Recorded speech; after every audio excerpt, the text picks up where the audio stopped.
Ustad. Ready na ako. Baguhin ko yung question. Ano ang kahulugan ng ihsan?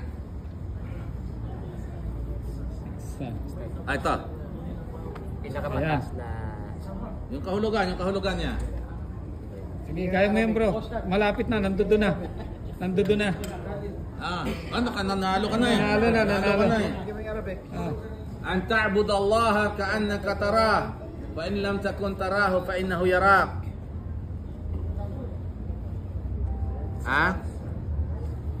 Anong kahulugan ng ihsan? Taas ang kamay mga brother. Ang blank mo si Allah. To. Ayun, si Bro Hamdan. Parang ano sa nakikita mo si Allah, pagka hindi mo siya nakikita, itato ay Allah. Masya Allah.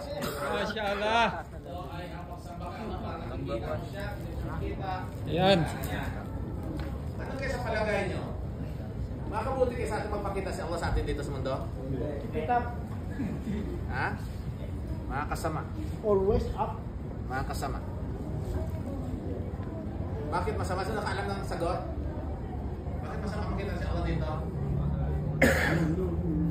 Kasi wala ka ng tsansa na magkasala.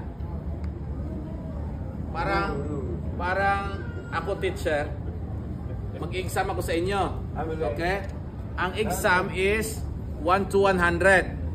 Ang passing grade ay 99.9. Normal na passing ay 60, di ba? Ang passing ay 99.9. Okay. Dalawang papel. Andito yung questionnaire, nandito yun ang sagot. Okay, perfect mo hindi? Pag nagkamali ka, bagsak ka kaagad. Kasi nakita mo na ang sagot eh.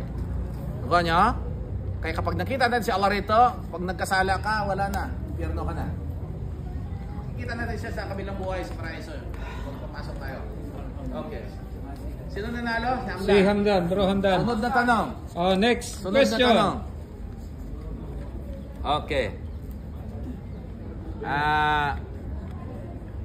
Ano ba doon?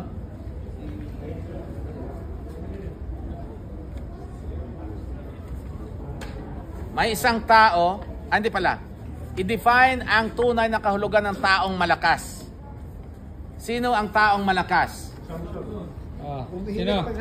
Ayan, si Bro Tonton.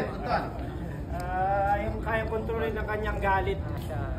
Masya Allah, Masya Allah. Masya Allah. Sulat. Ustad, papasulat natin. Magkaiba kasi yung helm at ang sabar.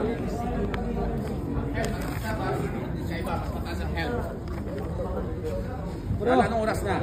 Papasok na ako katabi. Sige, pasukin mo na. Bilangin niyo na yung number sa Tonton. Yung 14. Ayan yung mga nanalo. Nanalo ng quiz. Alam nyo na naman, hindi ako Magkaklase ang sumagot. nakapag-live. Magkaklase. Bakit, Ustad? Wala, yan lang oh. Napanood ko Ustad, nanonood ako eh. Nasa live ka. Nasa live ako? Nanonood ako eh. Ganon? Nasa live ka. Hindi, baka hindi mo pa na-save.